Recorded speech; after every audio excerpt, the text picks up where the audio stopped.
வணக்கம் ஃப்ரெண்ட்ஸ். இன்னைக்கு நம்ம பார்க்க போகிறது க்ஷிப்ரபிரசாத கணபதியோட மந்திரம். இந்த மந்திரத்தை நீங்கள் 2 முறையில் பாராயணம் செய்யலாம். ஒன்று ஓம் கம் க்ஷிப்ரபிரசாத நமக, அப்படி இல்லைனா ஓம் கம் க்ஷிப்ரபிரசாதனாய நமக.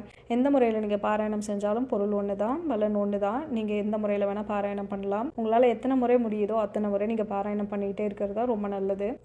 இந்த மந்திரம் ரொம்ப சக்தி வாய்ந்ததாக பார்க்கப்படுது. ஏன் அப்படின்னு பார்த்தோன்னா, எனக்கு விரைவாக எனக்கு பலன் கிடைக்கணும், எனக்கு சீக்கிரமே அதுங்க காரிய வெற்றி நடக்கணும், தடைகளை நீக்கி எனக்கு சீக்கிரமே நீங்கள் அருள் புரியணும் அப்படின்றது தான் இந்த மந்திரத்துடைய பொருள்.